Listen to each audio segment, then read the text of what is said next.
Okay, तो मैं बता रहा था कि यहाँ पे हम लोग को रिलेशन निकालना है।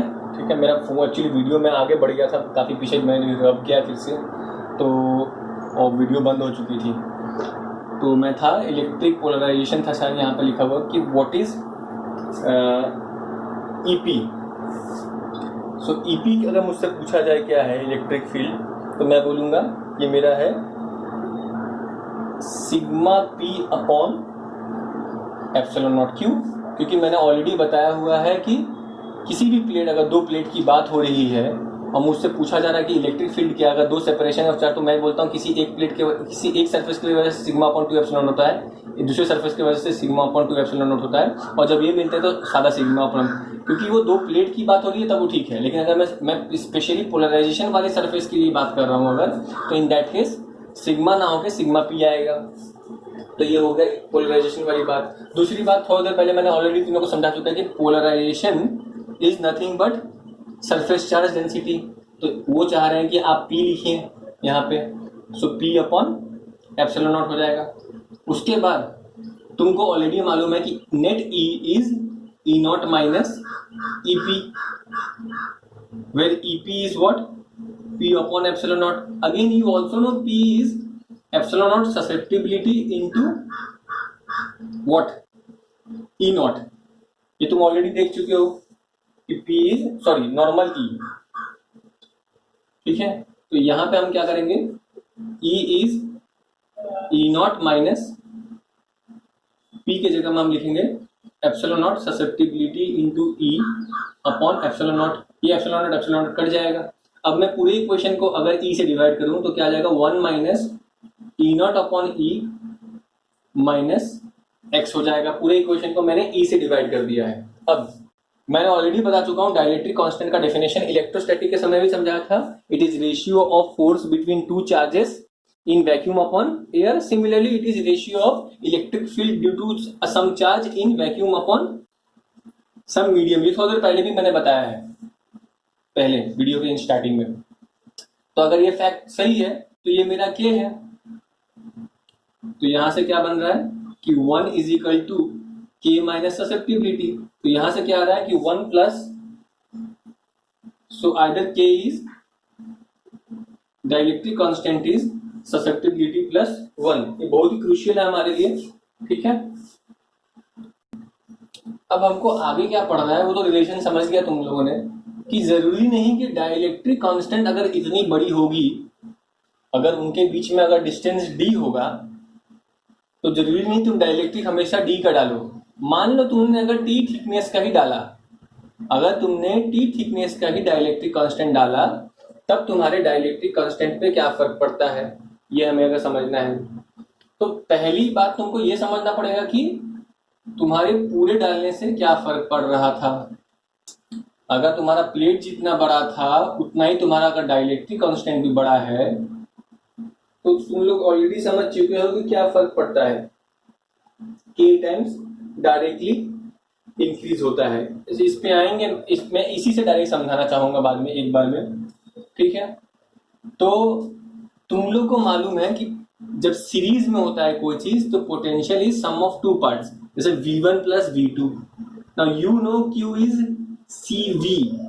इन that case what is your V is equal to, और तुम क्या सीखे हो यहाँ पे, तुम लोग जानते हो कि एक वेलोसिटी पोटेंशियल का बीच का अगर मैं बात करूं, तो ये अगर एक डाइलेक्ट्रिक मीडियम है तो इसके अक्रॉस जो पोटेंशियल होगी, अगर मैं उसको V2 मानूं और अपने इस वाले जोन को, ये जो हवा वाला जोन है, वो मेरे लिए V1 है। ठीक है, तो V नो पोटेंशियल ग्रेडियंट के फॉर्मूले से E is V upon D, मतलब जितना जगह में इलेक्ट्रिक फील्ड, तो यहाँ पे V1 वाले जगह में इलेक्ट्रिक फील्ड E नॉट है, और ये कितनी दूरी के लिए है, E नॉट कहाँ कहाँ है, यहाँ है और यहाँ है।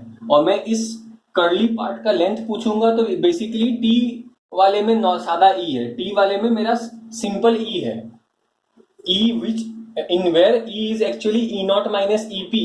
सो कहीं ना कहीं मैं बोल सकता हूं कि तो ये E नॉट कितनी दूर के लिए है, E नॉट कितने के लिए दूर के लिए है, डी माइनस टी के लिए, ये वाला हिस्सा डी माइनस टी है, और ई कितनी दूर के लिए है, तो ये मेरा V1 वाला रीजन हो गया।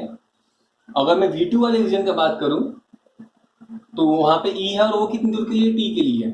तो ये फैक्ट मैं लगा सकता हूं यहाँ पे कि V1 is E not into D minus T and V2 is E into T. तो ये एक फैक्ट हमें समझ में, ये कुछ कंसेप्ट है तुमको अभी समझ लेना है, हम देखेंगे आगे क्या होता है। ठीक है, अब तुमसे कोई पूछे कि ये तो तुमको मिल गया यहाँ पे, ठीक है ना, अब क्या करना है हमें, तो तुम लोग ऑलरेडी एक फैक्ट यहाँ से अगर मैं यहाँ आ जाऊं कि नेट पोटेंशियल तो मुझे मालूम है V होता है, सो इट इज यहाँ पे E naught D minus T plus E into T, but you already know your dielectric constant is E naught upon E. तो यहां से मैं लिख सकता हूं कि इज ई नॉट अपॉन के, ये वैल्यू मैं यहां लिखना चाहता हूं।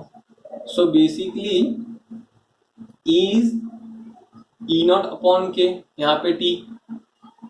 ठीक है, अगर मैं ई नॉट को कॉमन ले लूं तो क्या आएगा, D minus T plus T upon के।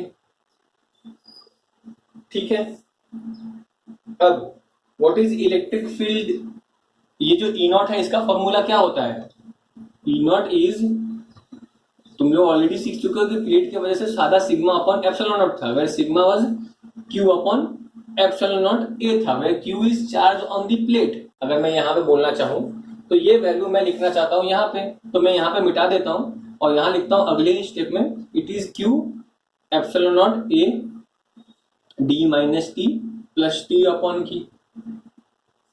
अब मैं क्या करता हूं, इस वाले टर्म को ऊपर ए एप्सिलॉन नॉट ए को और उधर वाले टर्म को नीचे D minus T plus T upon के को, तो क्या बचेगा इधर में, इधर तो क्यू था ही, ये V आ जाएगा नीचे, but Q upon V is capacitance, तो ये तुम्हारा नेट C इफेक्टिव कैपेसिटेंस हो गया।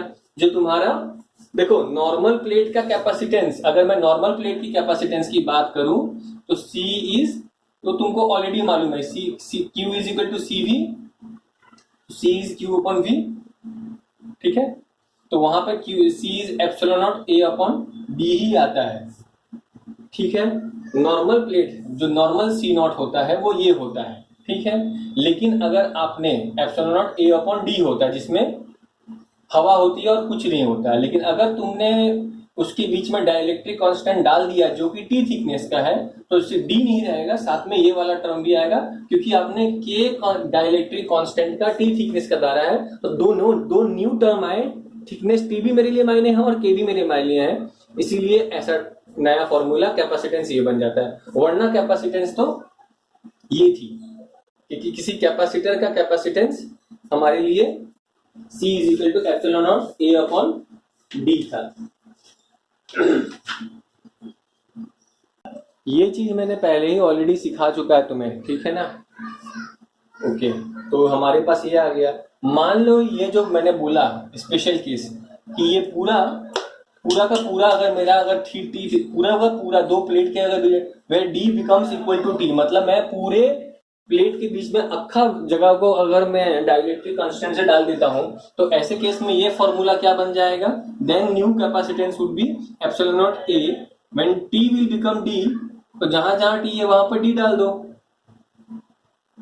ऐसा हो जाएगा। तो ये और ये कट जाएगा और ये के चला जाएगा, C is K epsilon naught A upon D. तो जो तुम्हारा पहला था ही सी नॉट, तो this was basically C naught, so K times of C not हो जाता है बेसिकली। अगर तुम्हारा प्योर कैपेसिटेंस अगर पहला प्लेट का जो अगर सी नॉट था, तो अगर तुमने पूरा अक्खा में डाइलेक्ट्रिक कांस्टेंट के डाल दिया है तो के टाइम्स इंक्रीज कर जाता है। ये हुआ तुम्हारे कैपेसिटेंस का फॉर्मूला।